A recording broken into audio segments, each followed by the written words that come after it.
మనం ఈరోజు ఉపవాచకంలోకి ప్రవేశించాం. పద్య భాగంలో 2 పాఠాలు, గద్య భాగంలో 2 పాఠాలు పూర్తి చేసుకొని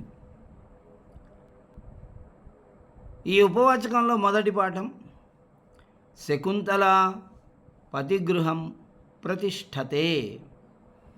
శకుంతల పతిగృహం ప్రతిష్ఠతే. శకుంతల భర్త ఇంటికి బయలుదేరినది. ప్రతిష్ఠతే బయలుదేరినది. శకుంతల భర్త ఇంటికి బయలుదేరినది అనేది పాఠ్యభాగం పేరు. మహాకవి కాళిదాసు రచించినటువంటి అభిజ్ఞాన శాకుంతలం అనేటువంటి నాటకం నుంచి 4వ అంకం నుంచి స్వీకరించబడిన ఒక సన్నివేశం ఇది. కావ్యేషు నాటకం రమ్యం. క్రింద పూర్తి శ్లోకం ఇచ్చారు, అక్కడ చదువుకుందాం. నాట్యం భిన్న రుచేర్జనస్య బహుధాప్యేకం సమారాధకం. నాట్యం భిన్న రుచేః జనస్య బహుధాపి ఏకం సమారాధకం. ఇది ఏకం సమారాధనం. సమారాధకం అంటే ఇంకా బాగుంటుంది. ఇది అభిజ్ఞాన శాకుంతలం, ఇది మాళవికాగ్నిమిత్రం అనేటువంటి నాటకంలో కాళిదాసు చెప్పినటువంటి మాట ఇది. నాట్యం అనేటువంటిది భిన్న రుచేహే జనస్య. జనులు భిన్న రుచి, విభిన్నమైనటువంటి అభిరుచులు కలిగిన వాళ్ళు ఉంటారు. ఒకరికి హాస్యం అంటే ఇష్టం, మరొకరికి వీరరసం అంటే ఇష్టం, మరొకరికి శృంగార రసం అంటే ఇష్టం, మరొకరికి బీభత్సరసం భయానకం అంటే ఇష్టం, ఒకరికి కరుణరసం ఇష్టం. ఇలా ఒక్కొక్కరు ఒక్కొక్క రకమైనటువంటి రసాన్ని ఎక్కువగా ఇష్టపడతారు. ఒక్కొక్కరు ఒక్కొక్క రకమైనటువంటి అభిరుచి కలిగిన వాళ్ళు ఉంటారు. అందరికీ కావలసినటువంటి నవరసాల పోషణ అనేది అన్ని కావ్యాల్లోనూ జరగదు. అయితే ఒక ప్రదర్శన, నాట్యం, నాటకం ఇవన్నీ కూడా ఒకరు ప్రదర్శిస్తుంటే ప్రేక్షకులు చూస్తూ ఉంటారు. ప్రదర్శించే వాళ్ళు చక్కటి శిక్షణ పొంది ప్రదర్శన చేస్తారు. చూసినటువంటి ప్రేక్షకులకి అత్యంత సున్నితమైనటువంటి రసానుభూతి అనేటువంటి కలుగుతుంది. ఆ రసానుభూతి ఎలాంటిది అని అంటే, దేవుడు ప్రత్యక్షమైతే కలిగేటువంటి ఆనందంతో సమానమైనటువంటిది. బ్రహ్మానంద సహోదర, అది బ్రహ్మానందం. అది పరంబ్రహ్మని సాక్షాత్కారం చేసుకున్నప్పుడు, పరంబ్రహ్మని మనం గురించి ఆలోచన చేసినప్పుడు, చర్చించినప్పుడు కలిగేటువంటి అలౌకికమైనటువంటి ఆనందం ఏదైతే ఉంటుందో అది ఈ నాట్యాన్ని, నాటకాన్ని చూసినప్పుడు సహృదయుడికి కలిగేటువంటి ఆనందం. కాబట్టి భిన్న రుచే, అనేక రకాలైనటువంటి అభిరుచులు కలిగినటువంటి ప్రేక్షకులకి ఏకం సమారాధకం, ఒకే ఒక్క సమారాధకమైనది, అందరినీ తృప్తిపరిచేటువంటిది, అందరికీ సమానమైనటువంటి ఆనందాన్ని కలిగించేది ఏదైనా ఉందంటే అది నాట్యం.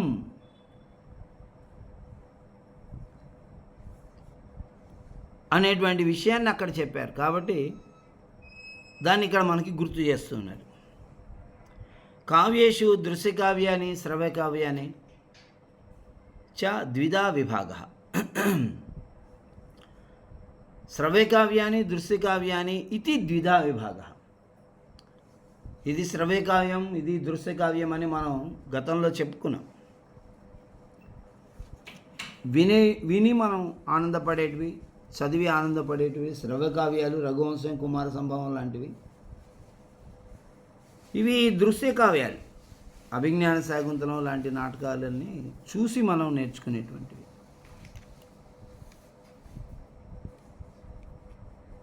ఏషాం శ్రవణేన వాచనేన వా రసస్య రసాస్వాదోపయోగిత తాని శ్రవకావ్యాన్ని, వేటిని వినడం ద్వారా మనకి రసాస్వాదం కలుగుతుందో అవి శ్రవకావ్యాలు. ఏషాం సాభినయ ప్రయోగ సాధ్య దర్శన సహకృతం, సాభినయ ప్రయోగ సాధ్య దర్శన సహకృతం శ్రవణమేవ రసాస్వాదోపయోగి భవతి తాని దృశ్యకావ్యాన్ని ఇది ప్రథంతే. ఏవైతే సాభినయ అభినయముతో కూడినటువంటి ప్రయోగ సాధ్యమైన దర్శన సహకృత చూడడం ద్వారా మనకి ఏర్పడినటువంటి శ్రవణమేవా అంటే చూడటము ద్వారా సహకరించబడిన శ్రవణం. శ్రవణమే అక్కడ కూడా జరిగేది, కానీ చూడటం అనేది సహకరిస్తుంది మనకి. ఇలా చూడటం వినడం అనే రెండు ప్రక్రియల ద్వారా మనం అత్యంత రసాస్వాదాన్ని అనుభవిస్తామో అది అలాంటి రసాస్వాద ఉపయోగిత, అలాంటి రసాస్వాదాన్ని మనకు అందించే ఉపయోగమును సాధిస్తున్నటువంటి సాధనంగా ఉన్నటువంటిది అన్ని దృశ్య కావ్యాలు అని మనం అంటాము అనే విషయం ప్రథంతే ప్రసిద్ధమైనటువంటిది. ఏతాని దృశ్య కావ్యాన్ని దశరూపకాణేత్యపి వ్యవహ్రియంతే. ఈ రూపకాలని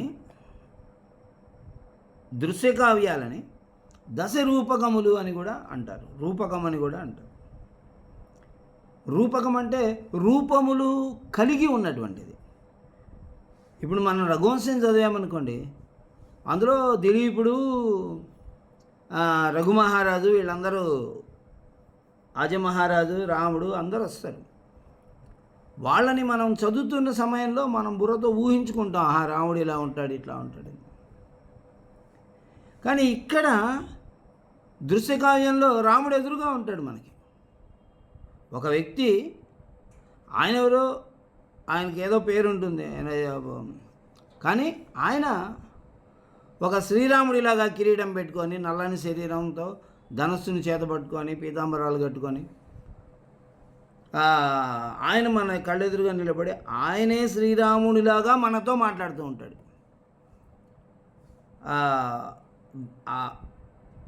కాబట్టి శ్రీరాముని యొక్క రూపమును ధరించి ఆ రూపంలో మనకు కనిపిస్తూ చెబుతున్నాడు కాబట్టి ఇది రూపకం.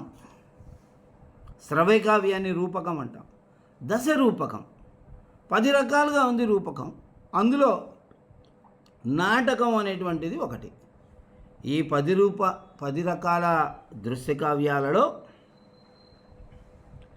నాటకం అనేటువంటిది ఒకటి, అదే ప్రధానమైనది కూడా. తేషు ప్రధానత్వాత్ ప్రముఖత్వాచ్చ నాటకస్య పురాతనానాం మహాకవీనాం స్వారసకి తత్ర ప్రవృత్తి. ప్రధానమైనటువంటిది, ప్రముఖమైనటువంటిది.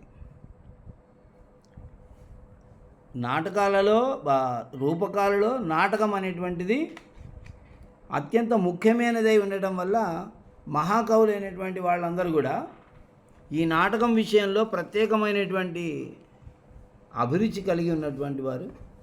కాబట్టి కాళిదాసు మాళవికాగ్నిమిత్రం, విక్రమోర్వశీయం, అభిజ్ఞాన శాకుంతలం అనే 3 నాటకాలను రచించారు వారు. మహాకవులు ఏమని చెప్పారంటే దీని యొక్క స్వారసికి దీని స్వారస్యం ఈ విధంగా ఉంది అని చెప్పేటువంటి శ్లోకం ఒకటి ప్రసిద్ధంగా ఉంది. అది ఏమని చెప్పారంటే, కావ్యేషు నాటకం రమ్యం నాటకేషు శకుంతల తత్రాపి చతుర్థోంకః తత్ర శ్లోకచతుష్టయం. కావ్యేషు నాటకం రమ్యం, కావ్యాలలో అది దృశ్యకావ్యమైన శ్రవ్యకావ్యమైన ఏదైనా దాంట్లో నాటకం అనేటువంటిది రమ్యం, రమణీయమైనది. సహృదయుడి యొక్క హృదయానికి అత్యంత రసాస్వాదన కలిగించి ఆనందాన్ని అందించేటువంటిది నాటకం.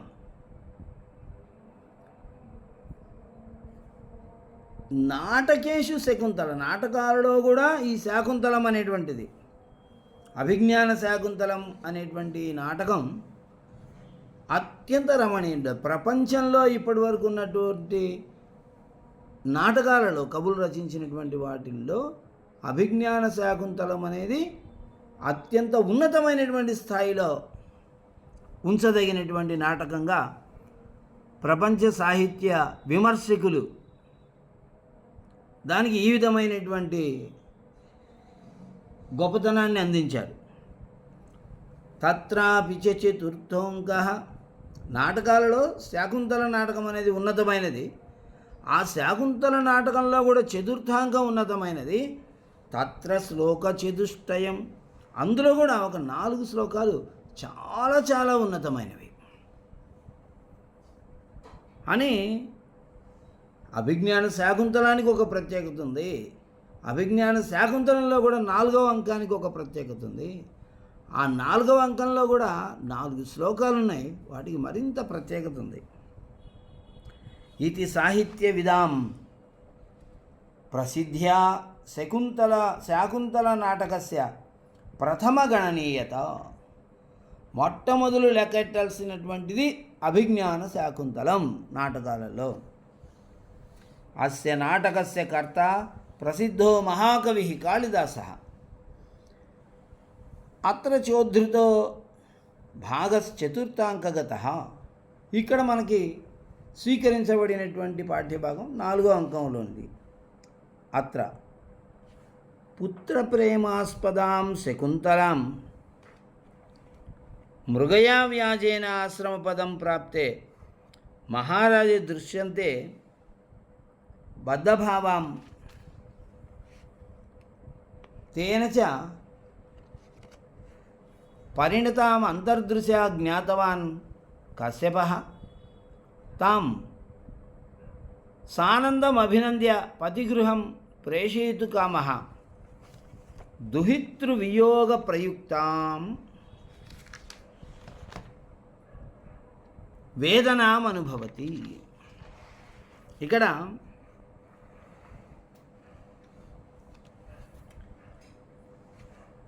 పుత్రప్రేమాస్పదం శకుంతలం, ఒక సంతానంలాగా, ఒక కుమార్తెలాగా ప్రేమిస్తూ పెంచుకున్నటువంటి శకుంతలని మృగయావ్యాజైన ఆశ్రమ పదం ఆగతం, ఒక వేట కోసం, అంటే మనకు పూర్వకథ చెప్తున్నాడు ఏం జరిగిందనేది.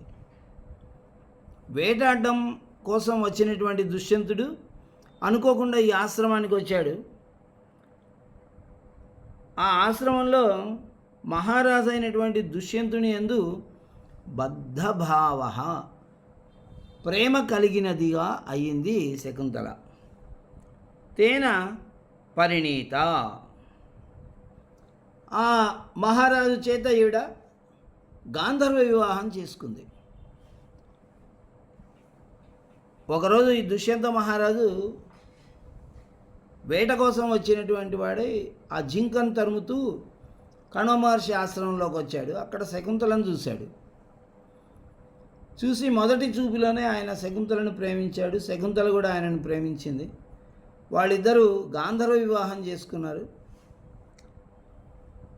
ఆ తర్వాత మహారాజు ఆ శకుంతల దుష్యంతులకి సంగమం కూడా జరిగింది అక్కడ. ఆ తర్వాత మహారాజు, నేను రాజధానికి వెళ్ళి ఒకనాడు రాజనాంచనాలతో వచ్చి ఇక్కడి నుండి నిన్ను తీసుకొని వెళ్తాను. మహర్షి కణ్వ మహర్షి కూడా ఈనాడు ఆశ్రమంలో లేడు. ఆ సమయంలో నిన్ను ఇలా తీసుకెళ్ళడం సమంజసమైంది కాదు. కణవ మహర్షి గారు ఆశ్రమానికి వచ్చిన తర్వాత వారితో నేను వచ్చి మాట్లాడి ఇలా జరిగిందని తెలియజేసి వారి అనుమతితో నిన్ను నా ఇంటికి తీసుకెళ్తాను అని దుష్యంతుడు చెప్పి వెళ్ళాడు. ఆ తర్వాత కణ్వ మహర్షి వచ్చిన తర్వాత ఆయన ఏం చేశాడు, అంతర్దృశ్య ఈ శకుంతల ప్రియంవదలు ఎవరు ఏం చెప్పకుండానే ఆయనకున్నటువంటి తపశ్శక్తి చేత ఇలా జరిగింది అనేటువంటి విషయాన్ని ఆయన తెలుసుకున్నాడు. తేనచ పరిణీతాం అంతర్దృశ్యా జ్ఞాతవాన్.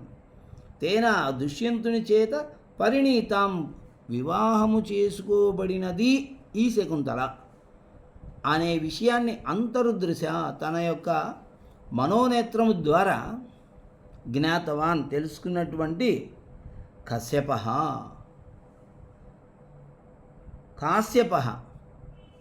కాశ్యప అన్న కణ్వ మహర్షి అన్న ఒకరే. కాశ్యప వంశంలో జన్మించారు కాబట్టి ఆయన కాశ్యపుడు అన్నారు. తాం సానందం అభినంద్య, చాలా సంతోషంగా అభినందించారు. దుష్యంత మహారాజు లాంటి ఉత్తముణ్ణి నీవు ప్రేమించి వివాహం చేసుకున్నావు తల్లి, అంతకన్నా గొప్ప వరుణ్ణి నేనైతే తీసుకురాగలనా, నీవు చాలా మంచి పని చేసావు నాయన అని ఆమెను అభినందించాడే కానీ నువ్వేమిటి ఇలాంటి పని చేసావా అని చెప్పి ఆయన అనలేదు. ఎందుకంటే ఈ శకుంతల ఆయన కన్నటువంటి కుమార్తె కాదు, ఆమె మేనక విశ్వామిత్రుల పుత్రిక. మేనక ఒక అప్సరస, విశ్వామిత్రుడు ఒక రాజు, ఒక మహర్షి. ఆయన మహర్షిగా తపస్సు చేసుకుంటున్నటువంటి సమయంలో మేనక వచ్చి ఆయనతో కొంతకాలం సంసార జీవనాన్ని గడిపింది. ఆ సమయంలో జన్మించినటువంటి కుమార్తె ఈ శకుంతల. ఎప్పుడైతే ఈ అమ్మాయి పుట్టిందో అప్పుడు కొంచెం విశ్వామిత్రుడికి మళ్ళా జ్ఞానోదయం కలిగి తపస్సు చేసుకోవాల్సింది నేనేంటి, ఈ అప్సరస మాయలో పడి ఈమెతో సంసారం చేయడం ఏంటి అని ఆమెను తరిమి కొట్టాడు. ఈ పసివి అప్పుడు మేనకంజి ఈ పసిపిల్లని ఆ అడవిలో వదిలేసి వెళ్ళిపోయింది. ఆ అడవిలో మరి అంత పసికందు ఎలా జీవనం చేస్తుంది? అది కేర్మని ఏడుస్తుంటే ఆ చుట్టుపక్కల ఉన్నటువంటి శకుంతములు అంటే పక్షులు ఈ పసిబిడ్డను చూసి అయ్యో పాపం ఈరోజు పసిపిల్లని ఇక్కడ వదిలేసి వెళ్ళారే అని ఈ ద్రాక్ష పండు లాంటివి తీసుకొని వచ్చి అవి ముక్కుతో ఇలా పట్టుకొని వాటిని గట్టిగా ఇలా పిండడం ద్వారా ఈ పసిబిడ్డ ఆకలిని తీర్చాయి. అలా పండ్ల రసాలను తాగి పెరుగుతూ ఉన్నటువంటి ఈ బిడ్డను ఒకసారి కణ్వ మహర్షి చూశాడు. పక్షులు పెంచుతూ ఉన్నాయి, శకుంతముల చేత లాలించబడుతున్నది. శకుంతై లాలిత ఇది కారణేన శకుంతల అని నామకరణం చేశాడు. శకుంతై లాలిత, శకుంత నామ పక్షి, శకుంతం అంటే పక్షి. శకుంతముల చేత లాలించబడినది అనే పేరును అమ్మాయికి పెట్టి తన ఆశ్రమంలో తన కూతుర్ని పెంచినట్లుగానే పెంచాడు. అందరూ కూడా కణ్వ మహర్షి యొక్క కూతురనే అనుకునేవారు. ఈ అమ్మాయి ఆయనని తండ్రి అనే పిలిచేది. కాబట్టి ఆమెను దుహితృ వియోగ ప్రయుక్తం పతిగృహం ప్రేక్షితు కామ, పెళ్లి చేసుకున్నవాటి పతిగృహానికి పంపించాలి అనేటువంటి ఉద్దేశం గలవాడి ఆ దుహితృ ప్రయుక్త ఆ కుమార్తె అత్తగారింటికి వెళ్ళిపోతుంది, భర్త ఇంటికి వెళ్ళిపోతుంది అనేటువంటి వేదన అనుభవతి, ఆ బాధని పొందుతూ ఉన్నాడు. ఇది 4వ అంకంలో జరిగేటువంటి కథ. ఏవం గురుజనాధికారం అనుధ్యాయన్ తాముపదిశతి తథా దుష్యంతం సందిశతి చ. గురుజన అధికారం అనుధ్యాయన్, తాను ఈ శకుంతలకి ఒక పెద్ద దిక్కుని అనేటువంటి విషయాన్ని అనుధ్యాయన్ గుర్తు చేసుకుంటూ, గురుజన అధికారం, పెద్దలుగా ఆ సన్నివేశంలో ఏమి చెప్పాలి, ఎలా చేయాలి ఒక అనేటువంటి విషయాన్ని గుర్తు చేసుకుంటూ శకుంతలకి ఉపదేశము, ఆ దుష్యంతునికి ఒక సందేశం పంపిస్తూ ఉన్నాడు ఇతను. ఆ శ్లోకాలే తత్ర యాస్యత్యద్య శకుంతలేతి సేయం యాతి శకుంతలా పతిగృహం అస్మాన్ సాధు విచింత్య శుశ్రూషస్వ గురూన్ అర్థో హి కన్యా పరకీయ ఏవ ఇత్యాదిభిః కణ్వముఖేన ప్రకటితస్య కుటుంబిజన వ్యవహారస్య అక్షరశః అనుభవవేద్యస్య నిర్మాత కవిర్ యత్ సత్యం కవికుల గురురేవ. ఇలాంటి శ్లోకాలనే కణ్వ మహర్షి అనే ఒక పాత్రధారి ద్వారా పలికించినటువంటి మన మహాకవి కాళిదాసు సత్యం, నిజంగానే కవికుల గురురేవ, కవుల సమూహానికి గురువే. కాళిదాసుకి కవికుల గురువు అనేటువంటి ఒక బిరుదం ఉన్నది.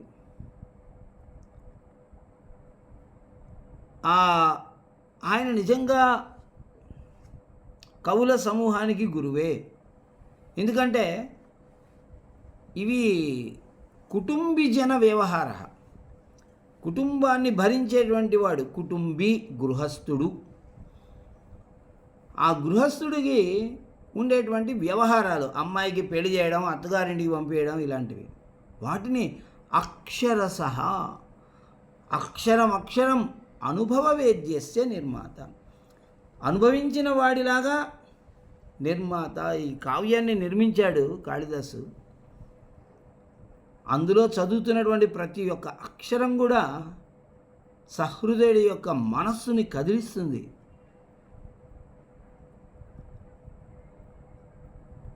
తండ్రికి బిడ్డ పైన ఎంత ప్రేమ ఉంటుంది, అది ఎంత అసాధారణమైనటువంటి ధర్మబోధని చేస్తుంది అనేటువంటి విషయాన్ని మనకిక్కడ ఈ కాళిదాసు రచించినటువంటి అభిజ్ఞాన శాకుంతలం చతుర్థంకంలో మనం చూస్తాం. కణ్వ మహర్షి మళ్ళీ మనకు కనపడ్డు. 1వ అంకంలో, 2వ అంకంలో, 3వ అంకంలో లేడు, 4వ అంకంలోనే వస్తాడు. శకుంతలని అత్తగారింటికి పంపించేసేస్తాడు. మళ్ళీ ఆ తర్వాత మనకు తర్వాత అంకంలలో తర్వాత 5, 6, 7లో కనపడ్డు. ఉదాత్తమైనటువంటి పాత్ర స్వభావము, శ్రేష్టమైనటువంటి ఉపదేశము, అది మనం ఇప్పుడు చదువుకోబోతున్నాం ఆ విషయాలని. ఈదృశీనాం రసభావావిష్కరణ పటీయసీనాం మహాకవికృతీనాం ఆస్వాదయితారః న కేవలం భారతీయాః కింటు పరంపరాతః సంస్కృతవాङ्మయే పరిచయరహితాः పాశ్చాత్యాపి మహతా ప్రయాసేన సంస్కృతభాషాజ్ఞానం కథంచిత్ సంపాద్య తావన్మాత్రేణైవ నాటకీయ రసాస్వాదం అనుభవంతి.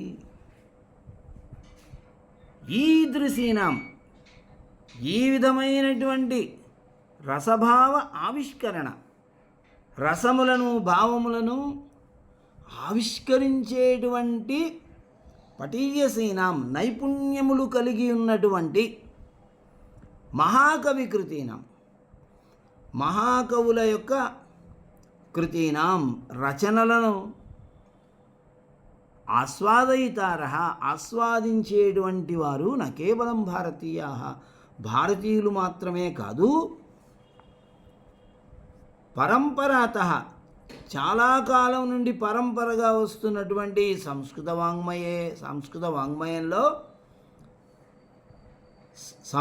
వాङ्మయే పరిచయరహితాః, సంస్కృత వాङ्మయంలో పరిచయమే లేనటువంటి వారు, సంస్కృత భాష తెలియనటువంటి వారైనటువంటి పాశ్చాత్యులు కూడా మహతా ప్రయాసైన చాలా కష్టపడి సంస్కృత భాషా జ్ఞానాన్ని కథంచిత్ చాలా కష్టపడి సంపాదించుకొని తావన్మాత్రానేవ ఆ కొంత సంస్కృత పరిజ్ఞానంతోనే నాటకీయ రసాస్వాదం, ఈ నాటకంలో ఉన్నటువంటి రసాస్వాదాన్ని వాళ్ళు అనుభవించి ఆనందిస్తూ ఉన్నారు. అభిజ్ఞాన శాకుంతలం భారతదేశంలోనే కాదు, మీరు America, Germany, Japan, Russia, China ఎక్కడికి వెళ్ళినా అక్కడ మీకు ఇదే సంస్కృత అభిజ్ఞాన శాకుంతలం వాళ్ళ భాషలోకి మళ్ళీ అనువాదము, వ్యాఖ్యానము మనకు లభిస్తుంది. అటువంటి అత్యద్భుతమైనటువంటి కావ్యము, దృశ్య కావ్యము మన అభిజ్ఞాన శాకుంతలం. చూడండి కాళిదాసు యొక్క ప్రతిభ. సంస్కృతం పట్ల అభిరుచి లేని వాళ్ళు, సంస్కృతంలో అక్షరాభ్యాసం చేయనటువంటి పాశ్చాత్యులు కూడా అభిజ్ఞాన శాకుంతలం లాంటి నాటకాలను చదవాలి అనేటువంటి ఉద్దేశంతో సంస్కృత జ్ఞానాన్ని సంపాదించి, ఆ సంపాదించుకున్నటువంటి ఏ కొద్దిపాటి సంస్కృత జ్ఞానంతోనో ఈ కావ్యాలను చదివి అర్థం చేసుకొని అందులో ఉన్నటువంటి రసాస్వాదాన్ని అనుభవించి ఆనందాన్ని పొందుతున్నారు అని అంటే అది భారతీయ కవుల యొక్క గొప్పతనము, సంస్కృత భాష యొక్క గొప్పతనము. శ్రూయతే కిల ఘటే నామ జర్మన్ దేశీయ పండితో నాటకమిదం వాచయిత్వా హర్షనిర్భనం ననర్త. జర్మనీ దేశానికి సంబంధించిన ఘటే అనేటువంటి ఒక మేధావి ఈ నాటకాన్ని వాచయిత్వా చెప్పి ఆ నాటకాన్ని వేరే వాళ్ళకి బోధించి హర్షనిర్భరం అత్యంత ఆనందం కలిగినటువంటి వాడై లేచి నర్తనం చేశాడట ఆయన. నాట్యం ఎంత ఆనందకరమైనటువంటి సన్నివేశాలు ఉన్నాయి ఇందులో, ఎంత గొప్పగా ఉంది ఈ నాటకం అని ఘటే అనేటువంటి జర్మన్ దేశీయుడైనటువంటి పండితుడు నర్తనం చేశాడు అనేటువంటి విషయాన్ని పండితులు ఇప్పటికీ చెప్పుకుంటున్నారు. శ్రూయతే మనకింకా వినపడుతూ ఉంది.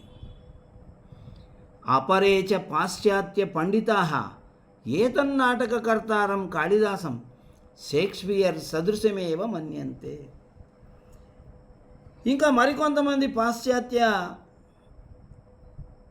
పండితులు ఏతన్నాటకకర్తారం, ఈ నాటకాన్ని రచించినటువంటి మహాకవి కాళిదాసుని షేక్స్పియర్తో సమానమైన వాడు అని చెప్తూ ఉన్నారు. ఇండియన్ షేక్స్పియర్ అంటారు కాళిదాసుని వాళ్ళందరూ. అంటే వాళ్ళ ఆంగ్ల సాహిత్యంలో షేక్స్పియరు చాలా గొప్పవాడు అనమాట. ఆంగ్ల సాహిత్యంలో షేక్స్పియర్ గొప్పవాడు కనుక వాళ్ళకు తెలిసినటువంటి గొప్ప కవి షేక్స్పియర్ కనుక అలాంటి అంతకంటే గొప్పతనం కలిగినటువంటి కాళిదాసు కనిపించినా కూడా వాళ్ళు ఏమనుకుంటున్నారు, ఈ కాళిదాసు షేక్స్పియర్ లాంటి గొప్ప కవి అని అనుకుంటున్నారు. వాస్తవంగా నాయం షేక్స్పియర్ సదృశః కింటు సయేవ కాళిదాస సదృశః ఇది వక్తుం యుజ్యతే. ఇతను షేక్స్పియర్తో సమానమైన వాడు కాదు, షేక్స్పియరే ఈయనతో సమానమైన వాడు అని చెప్పడం యుజ్యతే తగినది. కాళిదాసులో ఉండేటువంటి నాటకీయ అంటే కాళిదాసు ఎప్పుడు కూడా ఏం చేసేవాడంటే మహర్షులనే అనుసరిస్తాడు. ఆయన అనుసరించేటువంటి మహర్షి ఎవరయ్యా అంటే వాల్మీకి మహర్షి. వాల్మీకి మహర్షి ఏ విధమైనటువంటి కావ్య లక్షణాలని అనుసరిస్తూ జరిగినటువంటి శ్రీరామ చరిత్రను, రామాయణం అనేటువంటి మహాకావ్యంగా మనకు అందించాడో ఆ బాణి, ఆ సరణి, ఆ పద్ధతులు, ఆ వ్యవహారాలు పుణికిపుచ్చుకున్నటువంటి వారసుడు మహాకవి కాళిదాసు. మహాకవి కాళిదాస్ అంతే. ఆయన మానవుడిగా సంచారం చేసినటువంటి మహర్షి, దార్శనికుడు. కాబట్టి ఆయన యొక్క కావ్యంలో, ఆయన యొక్క ప్రతి అక్షరంలో కూడా ఆ ధార్మికత, ఆ భారతీయ సంస్కృతి, ఆ భారతీయ నాగరికత, భారతీయ వైజ్ఞానిక విశేషాంశాలు, ఇలాంటి భారతీయ వైభవం అంతా కూడా ఒక్క కాళిదాసు సాహిత్యంలో మనకు ప్రస్ఫుటంగా తెలుస్తుంది. కాబట్టి ఇతర కవులు ఎవరైతే ఉన్నారో, కాళిదాసు యొక్క సమకాలీనులు కానీ ఆయన తదనంతరం వచ్చినటువంటి కవులందరూ కూడా కాళిదాసును అనుసరిస్తూ వాళ్ళ కావ్యాలను రచించారు. కాళిదాసు ఏ విధమైనటువంటి కావ్య లక్షణ విలువలను కాపాడుతూ కావ్యాలను రచించాడో అలాంటి బాణిని అనుసరిస్తూ తర్వాత కవులు చేశారు. కాబట్టి అతను కవికుల గురువు. కవుల యొక్క కుల సమూహానికి గురువు అయ్యాడు. ఈ విధమైన సాహిత్య విలువలలో శ్రేష్టమైనటువంటి స్థానంలో ఉన్న అభిజ్ఞాన శాకుంతలం, అందులోని 4వ అంకం, అందులోని 4 శ్లోకాలని ఈ పాఠ్యభాగంలో మనకి శకుంతల పతిగృహం ప్రతిష్ఠతే అనే శీర్షికతో మనకు అందిస్తున్నారు. అక్కడి నుంచి మనం పాఠ్యభాగంలోకి వెళదాం. తతః ప్రవిశతి స్నానోత్తీర్ణ కాశ్యప. స్నానోత్తీర్ణ, చక్కగా స్నానము ఏదో నదిలోనో సరస్సులోనో స్నానం చేసి ఉత్తీర్ణ బయటికి వచ్చినటువంటి కాశ్యప, కణ్వ మహర్షి ప్రవిశతి, మనకి రంగమంచంలోకి ప్రవేశిస్తూ ఉన్నాడు. ప్రవేశించగానే ఆయన ఏమంటున్నాడంటే, యాస్యత్యద్య శకుంతలేతి హృదయం సంస్పృష్టముత్కంఠయా కంఠః స్తంభిత బాష్పవృత్తికలుషః చింతాజడం దర్శనం వైక్లవ్యం మమ తావదీదృశమహో స్నేహాదరణ్యౌకసః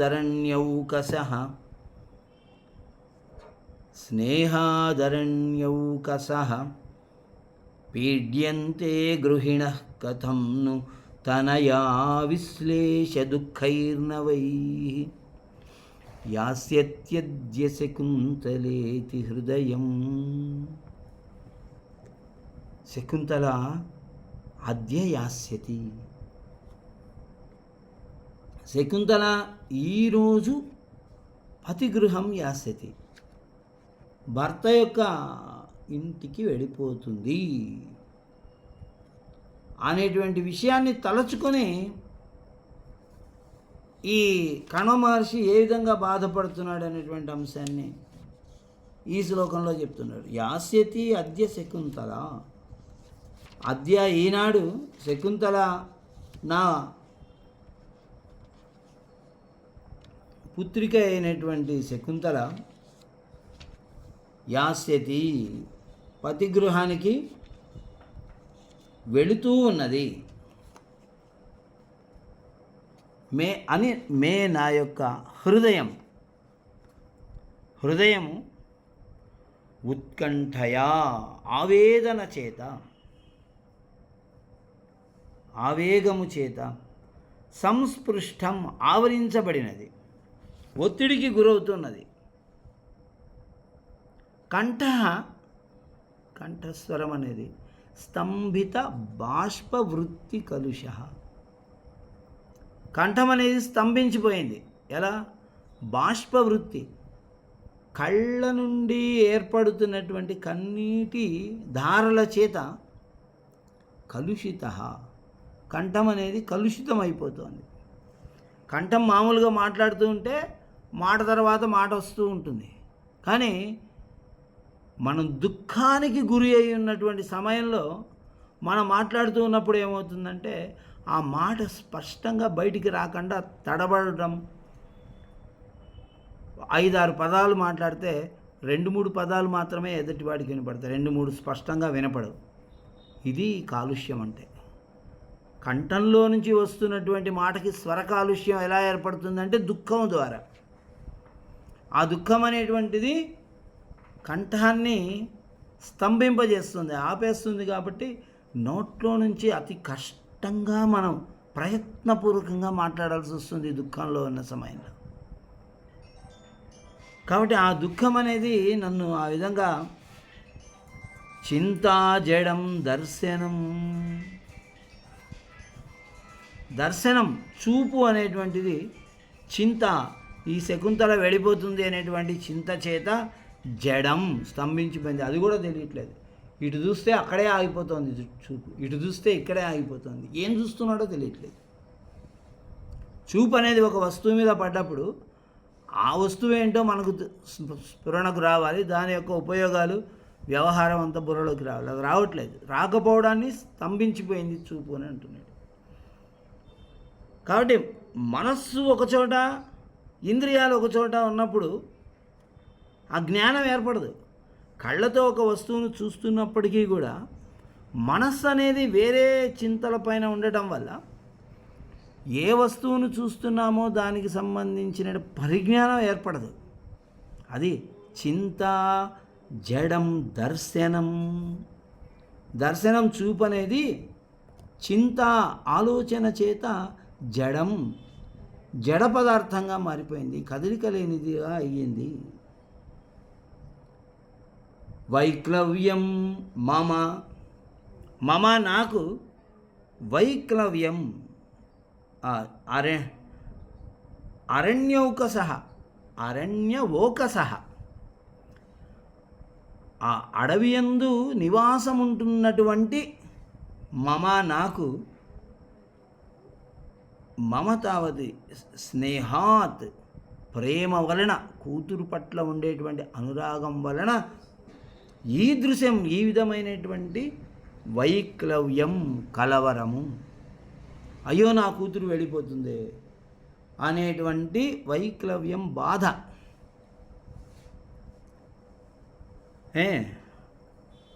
సంభూతం ఏర్పడింది ఈరోజు నాకు. అహో అయ్యో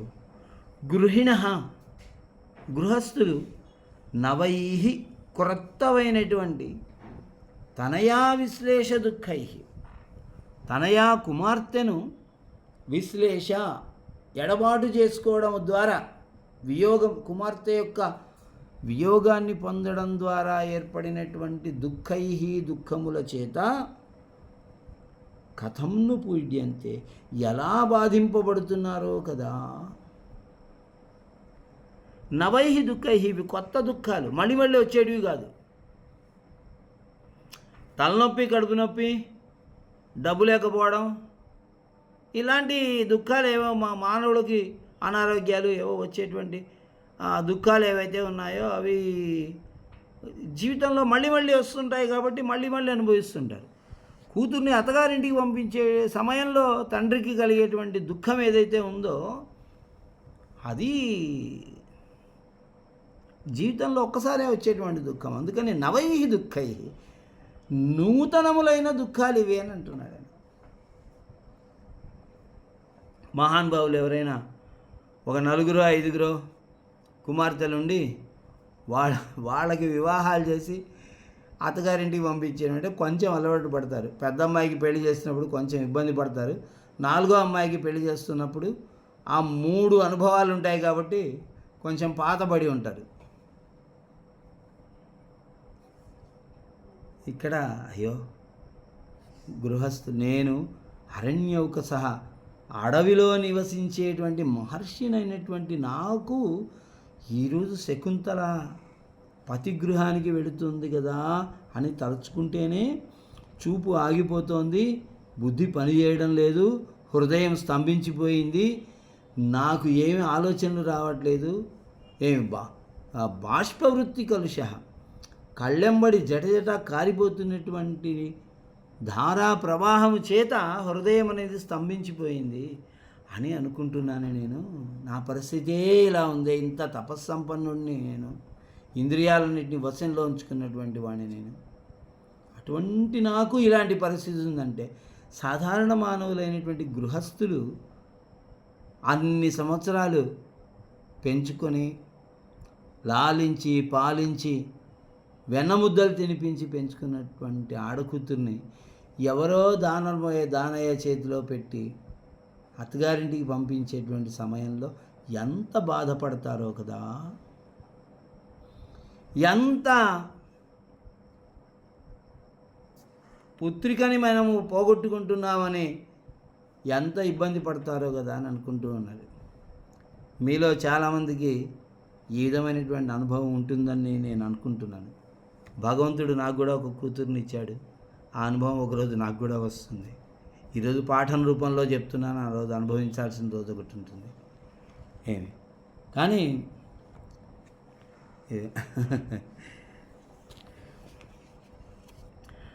హలా శకుంతలే అవసిత మండనాసి పరిధత్స్వ సాంప్రదం క్షౌమయుగం శకుంతల ఉత్తాయ పరిధత్తే. సఖ్యవు శకుంతలకి ఇద్దరు చెలికత్తెలు ఉన్నారు. ప్రియంవద, ఇంకొక ఆవిడెవరు, అనసూయ ప్రియంవద అనే ఇద్దరు సఖులు ఉన్నారు. వాళ్ళు అంటున్నారు, హలా సఖి ప్రియంవదే, హలా శకుంతలే సఖి శకుంతల, నీవు అవసిత మండనాసి, పూర్తి కాబడిన మండన అలంకారము కలదానివి అసి అయి ఉన్నావు. నీకు ఇప్పటివరకు మేము అలంకారం చేసాము, నీ అలంకారం పూర్తయింది అనే మాట చెప్పడానికి పూర్తి కాబడిన అలంకారము కలదానివై ఉన్నావు. అవసిత మండనాసి పరిధత్స్వ సాంప్రతం క్షౌమయుగం పట్టు వస్త్రములను పరిధత్స్వ కట్టుకొను.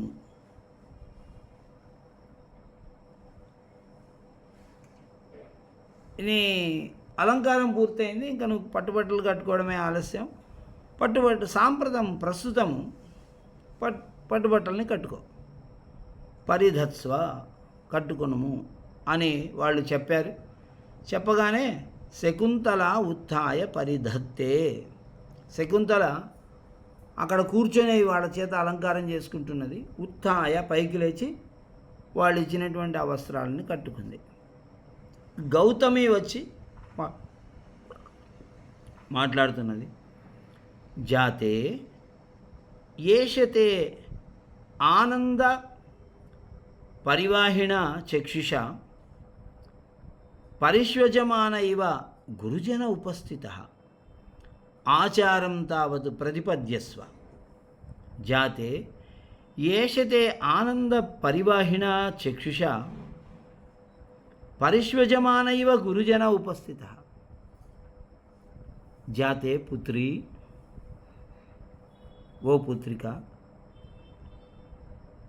ఆనంద పరివాహిణ చక్షుష, ఆనందము అనేది ప్రవహిస్తున్నటువంటి కళ్ళు గలవాడైన. ఆనందం ప్రవహిస్తుందంటే ఆనంద బాష్పాలు జట రాలిపోతున్నాయి కళ్ళ నుంచి అని అర్థం. అది ఆనందం ప్రవహిస్తూ ఉన్నటువంటి కళ్ళు కలిగినటువంటి గురుజన, నీ తండ్రి గారైనటువంటి కణ్వ మహర్షి పరిష్వజమాన ఇవ, నిన్ను గట్టిగా కౌగిలించేసుకుంటాడేమో అన్నట్లుగా, పరిష్వజమాన మానః ఇవ, కౌగిలించుకునేవానిలాగా ఉపస్థిత, ఇక్కడికి విచ్చేసి ఉన్నారు.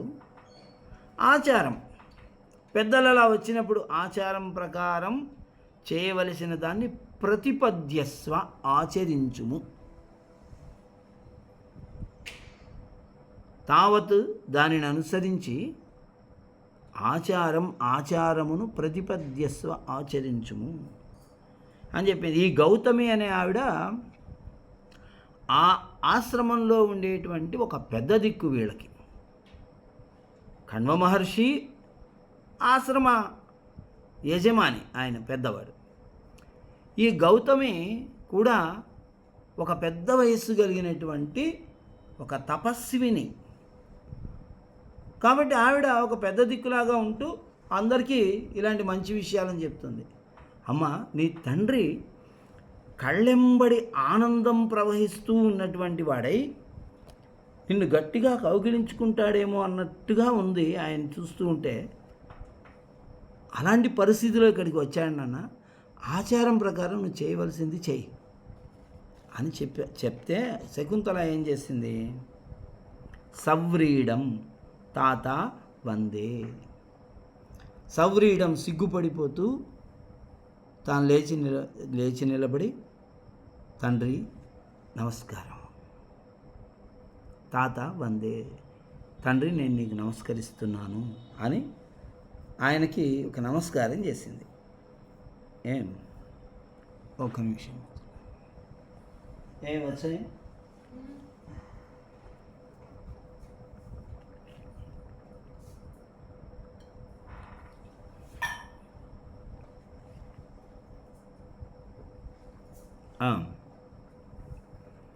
కాశ్యపః వత్సే యయాతేరివ శర్మిష్ఠా భర్తృర్బహుమతా భవ సుతం త్వమపి సమ్రాజ్యం సేవపూరుమవాప్నుహి.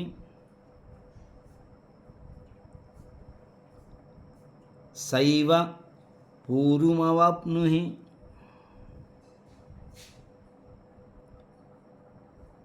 సైవ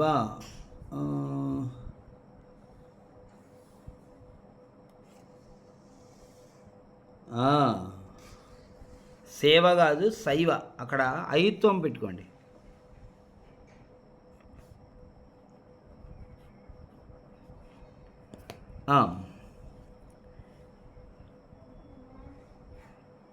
మరి నమస్కరించినటువంటి అమ్మాయికి తండ్రి ఏమని ఆశీర్వదిస్తున్నాడనంటే, యయాతేహే, యయాతి అనేటువంటి మహర్షికి శర్మిష్ఠ అనేటువంటి ఒక భార్య ఉన్నది. ఈ శర్మిష్ఠ భర్తకి బహుమత, అత్యంత ప్రేమాస్పదురాలు, అత్యంత ఇష్టమైనది. ఇవ, ఆమె ఏ విధంగా ప్రేమాస్పదురాలో నీవు కూడా ఆ విధంగా భవ, ప్రేమాస్పదురాలివి అవుము నీ భర్తకి. భర్తకి బహుమతా భవ, ప్రేమాస్పదురాలివి అగుదువుగాక. త్వమపి, నీవు కూడా సమ్రాజం పూరుం ఇవ, పురు అనేటువంటి వ్యక్తిని ఆమె కన్నట్లుగా త్వమపి, నీవు కూడా సమ్రాజ్యం, సమ్రాట్టుని, చక్రవర్తిని ప్రాప్నుహి, అవాప్నుహి, పొందుదువుగాక. ఇక్కడ ఏమంటున్నాడంటే, యయాతి అనేటువంటి ఒక మహర్షికి శర్మిష్ఠ అనే ఒక భార్య ఉండేది. ఆమె భర్తకి చాలా ఇష్టమైనటువంటిది, ఇష్టురాలైనటువంటిది. అంటే వాళ్ళ యొక్క భార్యాభర్తల అనుబంధం అనేది అంత అఖండంగా ఉండేది. ఆమె ఒక పూరువు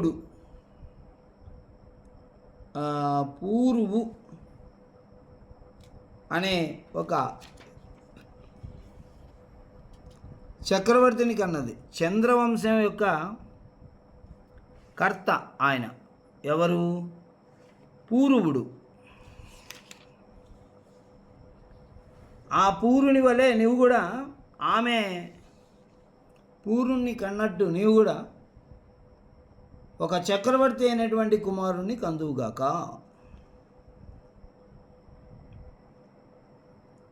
అని ఆశీర్వాదం ఇచ్చాడు.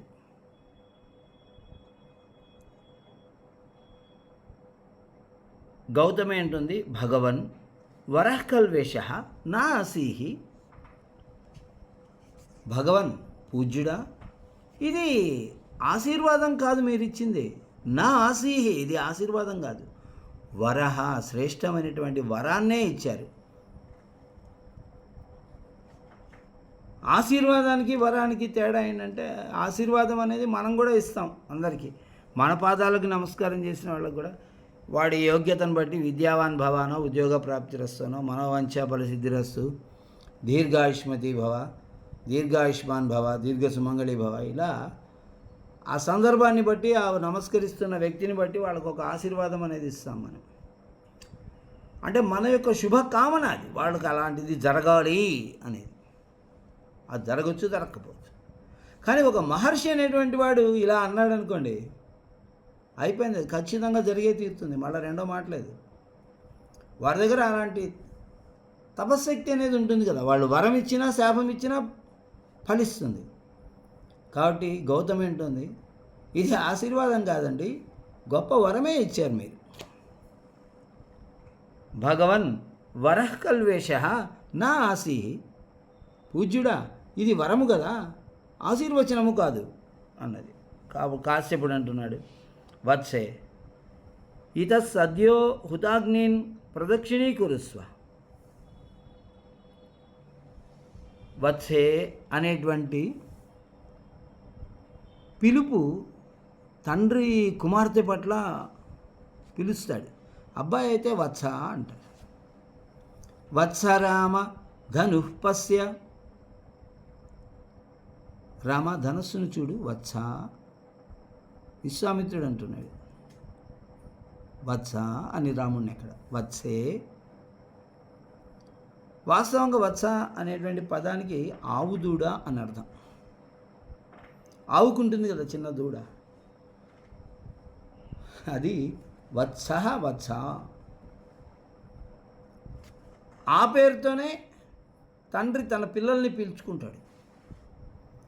అంటే ఒక గోమాత ఎంతటి శ్రేష్టమైన లక్షణాలను కలిగి ఉంటుందో, తన పిల్లలు అంతటి శ్రేష్టత్వాన్ని, అలాంటి పవిత్రతని కలిగి ఉండాలి అని తండ్రి యొక్క పిలుపులో ఉన్నటువంటి రహస్యం, అది గొప్పతనం.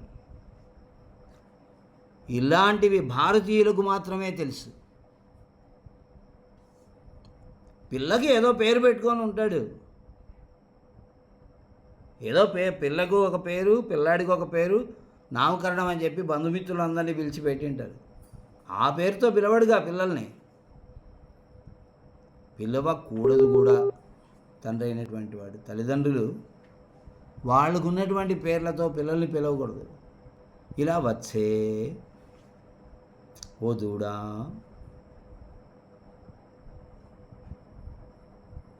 శ్రేష్టత్వం అండి. ఇత ఇక్కడి నుండి సద్య హుతాగ్ని, ఇప్పుడే హుతాగ్ని యజ్ఞము చేసినటువంటి హవిస్సులను అందింపజేసినటువంటి హుత అగ్నిన్, హుత హవిస్సులను అందింపజేసినటువంటి అగ్నిన్, అగ్నులను ప్రదక్షిణీకురస్వ, నీవు ప్రదక్షిణము చేయి. ఎలాంటి అగ్నులను ప్రదక్షిణం చేయమంటున్నాడు ఆయన? ఇప్పుడే హవిస్సులను అందించినటువంటి అగ్నులను నువ్వు ప్రదక్షిణం చేయి. 3 అగ్నులు ఉంటాయి అక్కడ.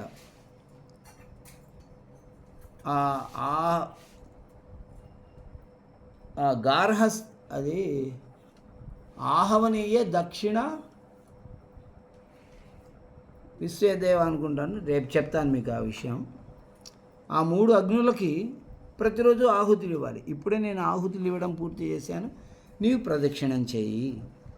శకుంతల ప్రదక్షిణం కరోతి, శకుంతల ప్రదక్షిణం చేస్తుంది. ప్రతిష్టస్వేదానిం భో సన్నిహితా తపోవనతరవ. శకుంతల ఎప్పుడైతే అగ్నులకు ప్రదక్షిణం చేసిందో, కన్నుడు అన్నాడు ప్రతిష్టస్వ ఇదానీం, బయలుదేరు ఇప్పుడు, ఇంకా ఇదానీం ఇప్పుడు ప్రతిష్టస్వ, బయలుదేరు. సర్వే పరిక్రమంతి, అందరూ బయలుదేరుతారు. శకుంతల, ప్రియంవద, అనసూయ, గౌతమి, ఇంకా ఇద్దరు కణ్వుని యొక్క శిష్యులు, వీళ్ళందరూ కూడా. అందుకని బహువచనంలో ఇచ్చాడు. పరిక్రామంతి అంటే ఇలా తిరుగుతారంటే ఇదంతా వేదిక మీద కదా చూపించేది. కాబట్టి వాళ్ళు బయలుదేరి వెళ్తున్నారు అని మనకు తెలియడానికి ఇలా ఒకసారి వేదిక మీద ఇలా తిరిగి ఇలా వెళ్తుంటారంటే ప్రయాణం చేస్తున్నారని అర్థం. తపోవన తరవహ, ఈ తపోవనంలో ఉన్నటువంటి చెట్లు సన్నిహితాహ, దగ్గరికి వచ్చాయి, చెట్లు వచ్చాయి చూడు అని అంటున్నాడు. అని